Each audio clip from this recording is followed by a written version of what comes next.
South ఇండియాలోనే అతి తక్కువ ధరలకే రత్నాలందించే ఏకైక సంస్థ 6JVR. హలో నమస్తే, వెల్కమ్ టు రియాలిటీ చెక్. ఆంధ్రప్రదేశ్తో పాటు దేశవ్యాప్తంగా జరిగిన ఎన్నికలకు సంబంధించిన ఫలితాలు రేపు రాబోతున్నాయి. దేశవ్యాప్తంగా ఫలితాలు ఎలా ఉంటాయి అనే దానిపైన ఎగ్జిట్ పోల్స్ కూడా బయటకు వచ్చాయి. ఆంధ్రప్రదేశ్ ఫలితం పైన కూడా దేశవ్యాప్తంగా ఉత్కంఠ ఉంది. సో ఫలితాలు, దీనికి సంబంధించి ఫర్దర్గా జరిగే పరిణామాలు, ఎగ్జిట్ పోల్స్ ఈ అంశాలపైన మనతో మాట్లాడడానికి senior political analyst Pentapati Pullarao గారు మనతో పాటు లైవ్లో జాయిన్ అవుతున్నారు. పుల్లారావు గారు నమస్తే సార్. నమస్కారం సార్. ఏంటి ఎగ్జిట్ పోల్స్ పైన మీ కామెంట్ ఏంటి? Exit polls Bharatiya Janata party మూడోసారి రావచ్చు అని చెప్తున్నాయి. ఢిల్లీలో వచ్చే అవకాశం ఉన్నది, తప్పకుండా ఉన్నది. అది మనమే కాదు, ఈ బెట్టింగ్ చేసేవాళ్ళే కాదు, స్టాక్ మార్కెట్స్ ఇవన్నీ మాట్లాడినాయి కదా. వాళ్ళకి కొద్దిగా కాన్ఫిడెన్స్ అన్ని విధాలుగా వచ్చి ఉంటుంది. సో మెజారిటీ వస్తుందని మనం భావించాం. ఎన్ని సీట్లు వస్తాయి ఇదంతా రేపు మధ్యాహ్నం వరకు ఆగాలి. సో ఈ గవర్నమెంట్ మళ్ళీ కంటిన్యూ అవుతుంది, స్థిరం ఉంటుంది. అదే స్టాక్ మార్కెట్స్ ఏమిటి, ఆర్థిక వ్యవస్థలు అందరూ ఆ సిగ్నల్ ఇచ్చారు. కానీ 400 సీట్లు అంటూ మాట్లాడుతూ వచ్చారు. ఏ ఒక్క ఎగ్జిట్ పోల్ కూడా 350 కంటే ఎక్కువ కూటమికి వచ్చేటట్టు అవకాశం లేదని చెప్తున్నాయి. అదే చాలా కష్టం. 350 కూడా చాలా పెద్ద ఫిగర్, చాలా పెద్ద ఫిగర్. మనం చూస్తే 1984లో రాజీవ్ గాంధీకి 400 దాటిందంటే అది ఘోరమైన మదర్ని అసాసినేట్ చేయటం, ఎప్పుడు భారతదేశంలో అలాగ 40 సంవత్సరాలు జరగకపోవటం, ఆ షాకింగ్ సీన్ అంతా చూసి ప్రజలు భయపడిపోయి యుద్ధ పరిస్థితుల్లో ఇంటర్నల్ గా భారతదేశంలో జరుగుతా వచ్చిన పాకిస్తాన్ టెర్రరిజం విశేషంగా తీసుకొచ్చారు. అప్పుడు 410 ఎన్నో సీట్లు ఎంపీలు ఇచ్చారు. అలాంటి పరిస్థితి రావటానికి అది కంఫర్ట్ లేదు. కానీ కాన్ఫిడెన్స్ 350 అయినా తక్కువ కాదు, చాలా ఎక్కువ సంఖ్య 350. ఎందుకంటే రెండు పార్టీలే లేవు కదా భారతదేశంలో. దాదాపు 40-50 పార్టీలు ఉన్నాయి. అందరికి ఎమ్మెల్యేలు ఉన్న పార్టీలు, ఎంపీలు ఉన్న పార్టీలు లెక్క పెడితే దేశం అంతా 100 పార్టీలు ఉండొచ్చు. ఒక రాష్ట్రంలో 10 పార్టీలు ఉన్నాయి. ఎమ్మెల్యేలు ఉన్న పార్టీలు ఉత్తరప్రదేశ్ అయితే, బీహార్ అయితే, కేరళ అయితే 15 పార్టీలు, తమిళనాడు అయితే 15 పార్టీలు, ప్రాంతీయ పార్టీ మహారాష్ట్రలో 10, ఒక ఎంపీ అయినా ఒక ఎమ్మెల్యే ఉన్న వాళ్ళు ఉన్నారు. కాబట్టి ఏకాభిప్రాయాలు రావు. 350 అంటే చాలా పెద్ద ఫిగర్. 300 దాటిన ప్రభుత్వం చాలా విశేషంగా గెలిచింది. 10 సంవత్సరాల ప్రభుత్వంలో ఉండిన ప్రభుత్వ వ్యతిరేకత కూడా తక్కున్నది అని మనం చాలా ఆశ్చర్యంతో మనం చూడవచ్చు. సో ప్రభుత్వ వ్యతిరేకతను ఏ రకంగా అధిగమించడానికి సంబంధించిన అవకాశం ఉంది? ఎలా అధిగమించారని చెప్పి అనుకుంటున్నారు? రామాలయం ప్రధానంగా ఫోకస్గా భారతీయ జనతా పార్టీ ఎన్నికలకు సన్నద్ధం అవడం చూసాం. రామాలయం అసలు ఎజెండాగానే లేకుండా పోయింది ఎన్నికల్లో. ప్లస్ మోదీ గారు మాట్లాడిన మాటలు, ముస్లింలకు ఆస్తులు పనిచేస్తారంటూ, రామాలయం పైకి బుల్డోజర్ తీసుకొస్తారంటూ, ఇటువంటి మాట్లాడుతున్నారంటే బీజేపీ ఓడిపోతామనే భయంతో మాట్లాడింది. ఇలాంటి చర్చలు కూడా చూసాం. సో అటువంటి భయం భారతీయ జనతా పార్టీ నాయకత్వానికి వచ్చింది అంటే వాళ్ళు ఇంకా గణనీయంగా సీట్లు తగ్గిపోతారు లాంటి ఇంప్రెషన్ ఎన్నికలు జరుగుతున్న సందర్భంలో ఉంది. బట్ ఎగ్జిట్ పోల్స్ లో కనపడట్లా. ఒకటి తప్పకుండా వాళ్ళు నర్వస్నెస్ చూపెట్టారు. ఎవరైనా ఎలక్షన్ పోటీ చేసినప్పుడు నర్వస్నెస్ చూపెడతారు, భయపడతారు. ఆఖరికి ఏమవుతుందో మనం చెప్పాలి. సో నర్వస్నెస్ చూపెట్టారు. ఆ ఎక్స్ట్రీమ్ మాట్లాడతాం అవసరమా లేదా, అవి లేకుండా కూడా గెలుస్తారంటే అవి లేకుండా కూడా గెలుస్తారని నాకు మాత్రం కాన్ఫిడెన్స్ ఉండేది. ఎందుకంటే ఈ 10 సంవత్సరాల్లో నరేంద్ర మోడీ ఒక రకమైన prime minister, active prime minister అని పేరు తెచ్చుకున్నాడు. అదే కాకుండా నేను అనుకున్నా ఈ ఒరిస్సా, బెంగాల్, తమిళనాడు, ఆంధ్రాలో ఎలాగో సీట్లు పెరుగుతాయి. ఇది ఎక్కడైనా పోయినా పర్వాలేదు.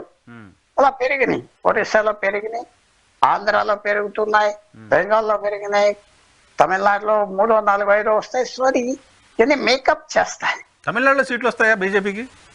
బీజేపీకి సీట్లు వచ్చినా 4 సీట్లు వస్తాయి అనుకుంటున్నారు. వచ్చినా రాకపోయినా వాళ్ళ పర్సెంటేజ్ ఆఫ్ ఓట్స్ బాగా పెరుగుతాయి. పెరిగితే చాలు. ఎందుకంటే వచ్చే అసెంబ్లీ ఎలక్షన్ కి రెడీ అయిపోతారు తమిళనాడులో వచ్చిన పరిస్థితి ఏంటంటే డిఎంకే 1967లో అధికారంలో వచ్చింది. ఏడీఎంకే 1972-73లో అధికారానికి వచ్చింది. వాళ్ళ ఫ్యామిలీ మెంబర్స్ వాళ్ళ తప్ప ఇంక ఎమ్మెల్యేలు లేరు, ఎంపీలు. ఉదాహరణ స్టాలిన్ ముఖ్యమంత్రి, కొడుకు మంత్రి, చెల్లి ఎంపీ, టిఆర్ బాలు ఎంపీ, కొడుకు మంత్రి. ఇంకో దొరై మురుగన్ అని 90 ఏళ్ళ మనిషి ఉన్నాడు, 60 సంవత్సరాలు బట్టి ఎమ్మెల్యే. అతను మినిస్టర్, కొడుకు ఎంపీ. సో ఇవన్నీ ఇలా పంచుకున్నారు. కాబట్టి స్థలం లేదు. కాబట్టి కొత్త పార్టీ వచ్చి కొత్త పార్టీలో స్థలం ఉంటే కొత్త వాళ్ళు వచ్చేస్తారు. బీజేపీకి ఓ 15-20% ఓట్లు చూపెట్టగలిగితే వచ్చే అసెంబ్లీ ఎలక్షన్ కి విశేషమైన బలంతో క్యాండిడేట్స్ వస్తారు, బలం వస్తుంది. ఢిల్లీలో మోడీ కనుక ప్రభుత్వం ప్రైమ్ మినిస్టర్ గా ఉంటే నెక్స్ట్ ఛాలెంజ్ బీజేపీకి తమిళనాడు. ఆంధ్ర కంటే ఆంధ్ర పెరగలేదు, బీజేపీ కొన్ని కారణాల వల్ల పెరగనివ్వలేదు. బీజేపీ నాయకత్వం, స్థానిక నాయకత్వం పెరిగితే కొత్త వాళ్ళు వస్తారు, మన నాయకత్వం పోతాడు. తమిళనాడులో పెరుగుతారు. తమిళనాడులో నరేంద్ర మోడీ, అమిత్ షా ఫోకస్ అవుతున్నారు. 39 ఎంపీలు ఉన్నారు. మనం ఒక 10-15 తెచ్చుకోని అన్ని వదిలేస్తున్నాం కదా, ఏం తెచ్చుకోవట్లేదు కదా, ఫోకస్ అవుతుంది. మన వివేకానంద దగ్గర ఆ స్టాచ్యూ దగ్గరికి వెళ్ళి 2 రోజులు కూర్చున్నారంటే మోడీ ఏంది సిగ్నల్స్ తమిళనాడుకి, ఇదిగో నేను ఇక్కడే ఉన్నా, ఫోకస్ చేస్తున్నారు. అది ఫోకస్ చేస్తారు. రైట్. ఎగ్జిట్ పోల్స్ కు సంబంధించి ఎగ్జిట్ పోల్స్ ఎగ్జాక్ట్ పోల్స్ అవుతాయి అంటే చాలా సందర్భాల్లో అయి ఉంటాయి, కొన్ని సందర్భాల్లో కాలేదు చూస్తున్నాం. ఆంధ్రప్రదేశ్కి సంబంధించి యాక్సిస్ ఇండియా టుడే ఇచ్చిన సర్వే ప్రకారం 22 స్థానాలు కూటమికి వస్తాయని చెప్పడం పైన చాలా పెద్ద చర్చ ఆంధ్రప్రదేశ్ కేంద్రంగా జరుగుతుంది. 3 వైసీపీకి రావచ్చు, లేకపోతే 3 కూడా రాకపోవచ్చు వైసీపీకి అనేది ఆ సంస్థ ఇచ్చిన సర్వే. మీరేమంటారు సార్ దాని మీద మీ కామెంట్ ఏంటి?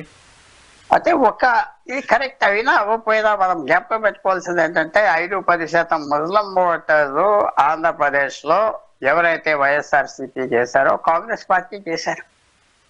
కరెక్ట్. సో వైఎస్ఆర్సీపీకి తగ్గిపోయింది, కూటమికి నష్టం లేకపోయింది.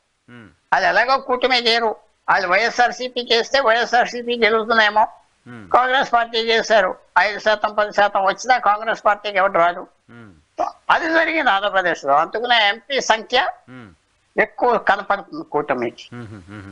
ముస్లింలనే వాళ్ళు టీడీపీ, బీజేపీ, జనసేనకి వేయలేదు. సరే, వైఎస్ఆర్సీపీతో ఉన్నారా? లేరు. అది ఆ కూటమి అదృష్టం. వాళ్ళు వేరే పార్టీకి వేశారు, గెలవని పార్టీకి వేశారు. ఆ ఓటు వాళ్ళు ఏంటంటే ఏదో దూరదర్శితో తీసుకున్నారు, మన కాంగ్రెస్ పార్టీని బలపరచాలని తీసుకున్నారు. ఎవడు గెలిస్తే మనకు చేసేది ఏంటి, చేసినా మనకి ఏంటి లెక్క, వాళ్ళు చేస్తారు నాకు యాటిట్యూడ్ ఉన్నది వాళ్ళు. అది జరిగింది. సో ఆ లెక్క 22 ఎంపీలు అన్నారంటే వైఎస్ఆర్సీపీకి పడవలసిన ఓట్లు కాంగ్రెస్ కి. అది మనం చూడాలి ఎలక్షన్ వచ్చాక కాంగ్రెస్ పార్టీకి ఎన్ని ఓట్లు వచ్చినాయి. సో కాంగ్రెస్ పార్టీ వైసీపీని డ్యామేజ్ చేసి ఉండొచ్చు ఎంపీ ఓటింగ్ లో.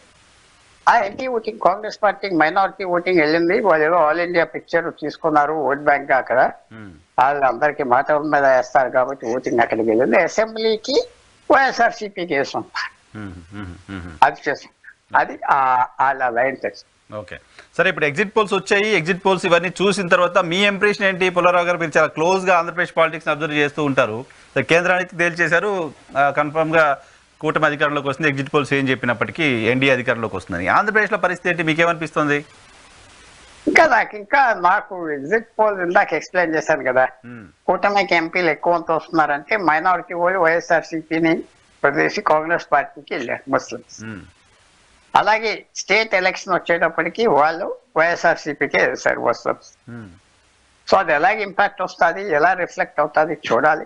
చాలా ఎగ్జిట్ పోల్ ఏదో గెలిచేస్తారు టీడీపీ అన్నా అవ్వచ్చు, కానీ నా వ్యూ ఏంటంటే అక్కడ ఉన్న వాలంటీర్స్ ఫెయిల్ అవ్వారా 3 లక్షల మంది, అది నేను చూస్తాను. మీరు చాలా క్రిటికల్ గా దాని ఆ పర్టికులర్ ఇష్యూని అడ్రస్ చేస్తూ ఉన్నారు, వాలంటీర్ల ఇష్యూని. అదే చూడాలి కదా. 3 లక్షల మంది ఉన్నారు నియోజకవర్గానికి, 1500 నియోజకవర్గానికి 2500 మంది, 3000 మంది ఉన్నారంటే పేడ్ వర్కర్స్ 5 సంవత్సరాలు బట్టి వాళ్ళు పనిచేస్తున్నారంటే అది చాలా పెద్ద ఫోర్స్. వాళ్ళకి చాలా ఇన్ఫ్లుయెన్స్ ఉన్నది. వాళ్ళు ఊరికనే కూర్చొని మేపలేదు, వాళ్ళకి పని చెప్పారు, పనితో డీలింగ్ వచ్చింది, ప్రజలతో ఇంటరాక్షన్ వచ్చింది. సో వాళ్ళు ఫెయిల్ అవ్వారా, వాళ్ళ ఉపయోగం లేకుండా వాళ్ళు వైఎస్ఆర్సీపీ డంప్ చేశారా, ఇంకో పార్టీకి వెళ్ళిపోయారా, అది ఇంకా నేను చెప్పలేను. అది పెద్ద ఇంపాక్ట్ ఉంటుంది. అది ఫెయిల్ అవుతే వైఎస్ఆర్సీపీ ఫెయిల్ అయిపోతుంది, ఎలక్షన్ ఓడిపోయినట్లు లెక్క. సో వాలంటీర్లు ఆంధ్రప్రదేశ్లో విజయాన్ని నిర్ణయించారు. నిర్ణయించే వాలంటీర్స్ మీద ఆధారపడి ఉంటుంది వైఎస్ఆర్. వైసీపీ గెలవడం ఓడిపోవడం అనేది వాళ్ళపైన ఆధారపడి ఉంటుంది, అది వాళ్ళ మీద ఆధారపడి ఉంటుంది. వైసీపీ గెలిస్తే వాళ్ళు గెలిచారు, వాళ్ళు గెలిచారు కాబట్టి వాలంటీర్స్ అనే సంస్థ దేశవ్యాప్తంగా ఎస్టాబ్లిష్ అయిపోతారు. పొలిటికల్ పార్టీస్ ఈ సిస్టమ్ మీద ఎస్టాబ్లిష్ చేస్తారు. ఇది లీగలా, ఇది ఇలీగలా, అది వేరే విషయం. కానీ ఆంధ్రప్రదేశ్లో ఎలక్షన్ కమిషన్ తీరు పైన అధికార పార్టీ చాలా విమర్శలు చేస్తూ ఉంది అనూహ్యంగా. వ్యవస్థల్ని మేనేజ్ చేస్తున్నారు, అధికార పార్టీ కేంద్రంలో అధికారంలో ఉన్న పార్టీని అడ్డం పెట్టుకుని తెలుగుదేశం పార్టీ వ్యవస్థల్ని మేనేజ్ చేస్తోంది, ఇలాంటి మాటల్ని అధికార పార్టీ మాట్లాడుతోంది. మీకు ఎలా అనిపిస్తోంది? ఎలక్షన్ కమిషన్ వ్యవహార శైలి కావచ్చు, పోస్టల్ బ్యాలెట్ల అంశంలో జరుగుతున్న వివాదం కావచ్చు, ఇవి చూసినప్పుడు అది పెద్ద ఫైల్ చేసిన ఎలక్షన్ కమిషన్ లోపల ఉన్న ఓట్లు మారుస్తుందా?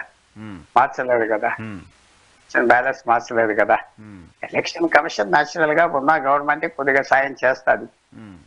స్టేట్ గవర్నమెంట్ లో వైసీపీ ఉన్నది, సెంట్రల్ లో బీజేపీ ఉన్నది, అది కొద్ది వరకు ఉండదు. మెటీరియల్ గా ఎలక్షన్ అయిపోయాక డబ్బులు అన్ని పంచిపెట్టేశాక అందరు తినేశాక అందరు ఓటు వేసాక ఇంకా ఏదో అవుతుంది అనుకుంటూ నేను అది అంత ఒప్పుకోవట్లేదు. అంత యాక్టివ్ రోల్ ఇంక ఎలక్షన్ కమిషన్ కి లేదు. వాళ్ళు చేయవలసిన డ్యూటీ వాళ్ళు చేశారా? చేయలేదు. చేయగలరా? చేయలేరు. 1,00,000 మందికి 2,00,000 మందికి డబ్బు ఇస్తున్నప్పుడు ఎవరు కంప్లైంట్ చేయకపోతే ఏం చేస్తారు వాళ్ళు? అవును, కళ్ళు మూసుకొని. అందువల్ల అవన్నీ జరిగిపోయాక పెద్ద పాపాలు జరిగిపోయాక ఇప్పుడు ఏదో ఎలక్షన్ కమిషన్ అంటే అది మనం అంత సీరియస్ గా తీసుకోవచ్చు. వినాలంతే దాంట్లో ఏదో ఉన్నదేమో ఏదో చేస్తున్నా. Okay, right. దాంతోపాటు ఇప్పుడు ఆంధ్రప్రదేశ్లో రేపు ఎన్నికల ఫలితాలు రాబోతున్నాయి. సోషల్ మీడియా వేదికగా ఛానల్స్లో కొంతమంది ఓపెన్గా మాట్లాడుతున్నమాట 24 గంటలు గడవనీడి మీ సంగతి చెప్తామని, వాళ్ళని వీళ్ళని వాళ్ళు, ఈ రకమైన ప్రొవొకేషన్ అఫీషియల్గా జరుగుతోంది. ఈ ప్రొవొకేషన్కి నష్టపోయేది ఎవరు? రాజకీయ పార్టీలు ఎందుకు బాధ్యతాయుతంగా వ్యవహరించట్లేదని చెప్పి అనుకోవాలి? రాజకీయ పార్టీలు ప్రాంతీయ స్థానానికి వచ్చేటప్పుడు వాళ్ళ పవర్ కోసం చూసుకుంటున్నారు. రాజకీయ పార్టీలు ప్రతి చోట ఒక చిన్న క్లిక్ కంట్రోల్ చేస్తారు, ఒక చోట కాస్ట్ కంట్రోల్ చేస్తారు. వాళ్ళు మళ్ళీ అధికారంలో రావాలి, లేకపోతే అది ఉపయోగం ఉండదు. ఇప్పుడు 15 సంవత్సరాలు కాంగ్రెస్ పార్టీ ఢిల్లీలో అధికారంలో రాకపోయినా ఎలా సర్వైవ్ అవుతుందంటే కొన్ని రాష్ట్రాల్లో ఉన్నారు కదా, హిమాచల్లో ఉన్నారు, జార్ఖండ్ లో ఉన్నారు, కర్ణాటక లో ఉన్నారు, తెలంగాణలో ఉన్నారు. సో సస్టైన్ అయిపోతారు. ప్రాంతీయ పార్టీలు వాళ్ళ ఆ రాష్ట్రంలో లేకపోతే గుడ్ బై. అరవింద్ కేజ్రీవాల్ ఒక్కరికే 2 రాష్ట్రాల్లో ప్రాంతీయ పార్టీ ఉన్నది. అది ఎప్పుడు భారతదేశంలో జరగలేదు ఈవేళ వరకు. మిగతా ప్రాంతీయ పార్టీలందరూ రాష్ట్రానికే ఉన్నారు. పవర్ పోతే 0. వాళ్ళ విరోధం వస్తే వాళ్ళ విరోధీలు బలపరుస్తారు, ఏడిపిస్తారు, ఇవన్నీ జరుగుతాయి. సో తీవ్రమైన కాంపిటీషన్ ఉంటుంది, సివియర్ కాంపిటీషన్ అధికారం కోసం. అధికారం వస్తే ఇష్టం వచ్చిన వాళ్ళకి ఉద్యోగాలు ఇవ్వచ్చు, అడ్వర్టైజ్మెంట్స్ ఇవ్వచ్చు, కాంట్రాక్ట్స్ ఇవ్వచ్చు, డబ్బులు వచ్చేది కమిషన్లు తినేయచ్చు, డబ్బులు రానివ్వకుండా చేయొచ్చు, ట్రాన్స్ఫర్స్ చేయొచ్చు, ఉద్యోగాలు వేయించవచ్చు. ఇక చెప్పండి ఏం చేయలేము? హెలికాప్టర్స్ పెట్టుకుని తిరగచ్చు, ప్లేన్లు పెట్టి తిరగచ్చు, ఏం చేయలేము. అధికారం వస్తే ఆంధ్ర తెలంగాణలో ఏ రాష్ట్రంలో ఎంత విచ్చలవిడిగా చేయదు. ఇక్కడే పవర్ఫుల్ గా వాడుకుంటాం. Full power. ఆ పవర్ ఏ బటన్ నొక్కితే పనిచేస్తుంది. ఒక కంప్యూటర్ ఎక్స్పర్ట్ కి తెలిసింది నాకు తెలియదు కదా, ఏదో కంప్యూటర్ వాడుకుంటాను. ఒక ఎక్స్పర్ట్ కి తెలుసు నాకంటే 20 రెట్టింపులు తెలుసు. ఎన్నో బలాలు ఉన్నాయి కంప్యూటర్, మనం మినిమం వాడుకుంటాం. సో మన ఆంధ్రప్రదేశ్ తెలంగాణ పొలిటీషియన్స్ ఏంటంటే మాక్సిమం వాడుకుంటాం. స్టేట్ గవర్నమెంట్ ఎలా వాడుకోవాలి అన్ని విధాలుగా హింసని ప్రేరేపించే విధంగా పార్టీలు మాట్లాడుతున్న మాటలు అంటే అవునన్నా కాదన్నా మీరు ఆంధ్రప్రదేశ్కి సంబంధించిన వాళ్ళు ఇక్కడ రాజకీయాలు బాగా దగ్గర నుంచి చూస్తారు కాబట్టి ఇక్కడ అందరూ అంతా మాట్లాడుతూ ఉంటారు. మీరు కులాల మధ్య వారుగా, పార్టీల మధ్య కంటే కులాల మధ్య, 2 కులాల మధ్య వారుగా కనపడుతుంది. అటువంటి ఆ రకమైన పోలరైజేషన్ కనపడుతోంది. సో ఈ కులాల మధ్య వార్ కారణంగా, ఇటువంటి ప్రొవోకింగ్ కారణంగా, సవాళ్ళ కారణంగా నష్టపోయేది ఎవరు? బాధితులు ఎవరు? పార్టీలు ఏవైనా కానివ్వండి. ఫస్ట్ ప్రజలు సఫర్ అయిపోతున్నారు.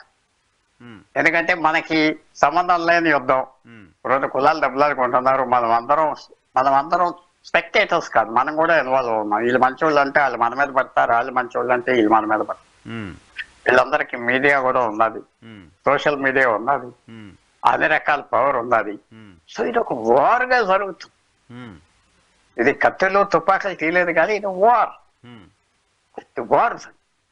అది ప్రజలు నష్టపోతున్నారు, గవర్నమెంట్ నష్టపోతుంది, గవర్నమెంట్ సర్వెంట్స్ నష్టపోతున్నారు, యువకులు నష్టపోతున్నారు. ఎందుకంటే ఇన్వెస్ట్మెంట్ జరగట్లేదు, ప్రతి విషయం టెన్షన్ అయిపోతుంది, ప్రతి విషయం కాస్ట్ అద్దాలతో చూస్తున్నాం. అందువల్ల ఇది అరకట్టకపోతే ఇంకా ఆంధ్రప్రదేశ్ చాలా ఇబ్బందికి వస్తాయి. నేనేదో అమాయకుతనంగా ఏదో నీతి మాటలు పెద్ద మనిషిలాగా చెప్పట్లేదు. ఇది ఒక అవసరం. ప్రాక్టికల్ గా ఎవరైతే గెలుస్తారో ఈసారి వాళ్ళు ఓడిపోయిన వాళ్ళని పిలవటం, ప్రత్యేకంగా వెళ్ళి వాళ్ళకి గుడ్ విల్ చూపెడతాం, వాళ్ళ కోఆపరేషన్ యాక్టివ్ గా తీసుకోవటం, వాళ్ళకి గౌరవం ఇవ్వటం, వాళ్ళకి మంచితనంతో లొంగేయటం, మంచితనంతో చంపేయటం లాగా అలా చేయాలి. చేయకపోతే వాళ్ళకి శాంతి ఉండదు, ఆ రెండు పార్టీలకు శాంతి ఉండదు, ప్రజలకు పీస్. సో నేను కోరేది ఏంటంటే అనుకుంటున్నా వాళ్ళకి ఆ మాత్రం కామన్ సెన్స్ ఉంటే గెలిచిన వాళ్ళు తప్పకుండా వెంటనే ఓడిపోయిన వాళ్ళని ఓదార్చాలి, ఓడిపోయిన వాళ్ళని దగ్గర తీసుకోవాలి, ఓడిపోయిన వాళ్ళకి మీ స్థలం మీకు ఉన్నది, మీ స్పేస్ ఉన్నది, ఇచ్చేస్తామని ఉదాహరణ చూపిస్తే వాళ్ళే గెలుస్తారు, వాళ్ళే నెగ్గుతారు, వాళ్ళకే ఎక్కువ లాభం. అది చేస్తారా? ఆ పక్కనున్న నాటు మేధావులు చేయనిస్తారా? పెద్ద నాయకులు చుట్టూరా ఉంటారు నాటు మేధావులు, అంటే పొగుడుదారు, వాళ్ళు చేయనివరేమో అనుకుంటున్నా. అటువంటి యాక్షన్ జరుగుతుందా అంటే చాలా చాలా ఎక్కువ ఎక్స్పెక్ట్ చేస్తున్నట్టే. మనం యాక్షన్ విషయం పక్కన పెట్టండి. అసలు ఇప్పుడు రేపు గడిస్తే మీ సంగతి చూస్తామని వాళ్ళు, రేపు గడిస్తే మీ సంగతి చూస్తామని వీళ్ళు సవాల్ చేసుకుంటుంటే కనీసం పార్టీలుగా బాధ్యతాయుతమైన ఒక ప్రకటన, సంయమనం పాటించండి, ఎన్నికల ఫలితాలు వచ్చే వరకు, వచ్చిన తర్వాత కూడా సంయమనం పాటించండి అని ఒక ప్రెస్ నోట్ కూడా రావట్లా. అది మనం ఏంటంటే మనం ప్రజలుగా అపీల్ చేయాలి. ఎవరు గెలిస్తే ఓడిపోయేలా ఇన్వైట్ చేసి మీకున్న స్థలం, మీకున్న స్పేస్ ఇస్తాం, పూర్వంలాగా జరగదు, ఈ 10 సంవత్సరాలు చాలా పాస్ చేసుకున్నాం అని వాళ్ళ ఫీలర్స్ ఇచ్చి వాళ్ళ సెంటిమెంట్ చూపెడితే వాళ్ళకి మంచిది, రాష్ట్రానికి మంచిది, ఓడిపోయిన వాళ్ళకి మంచిది, గౌరవం కాపాడాలి.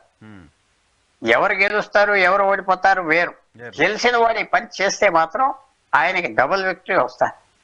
అది ఊరికనే మాట తీరుగా కాకుండా హార్ట్ఫుల్ గా చేస్తే ఇంకా లాభం వస్తా. ఇది ఒక విషస్ సైకిల్ ఆపేయాలి. ఇది నేనేమి ఎక్కడో మేఘాల్లో నా మైండ్ ఉండి చెప్పట్లేదు, ప్రాక్టికల్ గా చెప్తున్నా. Peace is important. గెలిచిన వాడే ముందలు రావాలి, గెలిచిన వాడు చాలా హ్యాపీగా ముందలకు వచ్చి ఇన్వైట్ చేయాలి, ఏం బాధ లేకుండా చేయాలి. గెలిచిన వాడు ప్రొసెషన్స్, టపాకాయలు, అల్లర్లు చేయకూడదు అని ఇప్పుడే వార్నింగ్ ఇచ్చారు. మేము గెలిస్తే మేమేం చేయం, నో సెలబ్రేషన్స్, నో ప్రొసెషన్స్ ఇవ్వాలి. అనౌన్స్మెంట్ ఇస్తే కాన్ఫిడెన్స్ ఉంటే తెలుగుదేశానికి వాళ్ళు చేయండి, కాన్ఫిడెన్స్ ఉంటే జగన్మోహన్ రెడ్డి గారు చేయండి అని కోరుతున్నా. చాలా అవసరం ఇది, చాలా చాలా అవసరం. లేకపోతే ఇది వాళ్ళకి నష్టం, మనకి నష్టం. Correct right sir. కంక్లూడ్ చేస్తూ నేను ఇంకా అంటే మీ దగ్గర నుంచి ఇంకొంచెం ఇన్ఫర్మేషన్ తీసుకుందాం అనుకుంటున్నాను ఆంధ్రప్రదేశ్ ఫలితాలకు సంబంధించి. సో ఎవరు గెలిచినా వేరియేషన్ ఏ స్థాయిలో ఉండొచ్చు అనేది మీ అబ్జర్వేషన్. కొంతమంది 10% వేరియేషన్ అని కొన్ని ఎగ్జిట్ పోల్స్ చెప్పాయి, కొన్ని ఎగ్జిట్ పోల్స్ 20% వేరియేషన్ ఉంటుందని చెప్పాయి. What is your observation? ఎవరు గెలిచిన పర్సెంటేజ్ ఆఫ్ ఓటింగ్ ఎలా ఉండొచ్చు అనేది? పర్సెంటేజ్ ఆఫ్ ఓటింగ్ అంటే నేరోగా ఉంటుందని అందరూ అనుకుంటున్నారు, కానీ సేఫ్ గా చెప్పడానికి అలా చెప్పట్లేదు. నేను చాలా పెద్ద రిస్క్ తీసుకున్నానని చెప్తున్నాను. ఎప్పుడంటే రాశాను కూడా, విక్టరీ వైఎస్ఆర్సీపీకి వాలంటీర్స్ మీద ఆధారపడి ఉంది. వాళ్ళు సరిగ్గా హోంవర్క్ చేశారంటే మంచి మార్జిన్తో వస్తారు, చేయలేదంటే టైట్ ఎలక్షన్ అయిపోతుంది. ఇవాళ ఇందాక ఒక పాయింట్ అవుట్ చేశాను, మైనారిటీస్ ఎవరైతే వైఎస్ఆర్సీపీకి 2019లో వేశారో వాళ్ళు కొంతమంది వదిలేసి పార్లమెంట్ కి వాళ్ళ కాంగ్రెస్.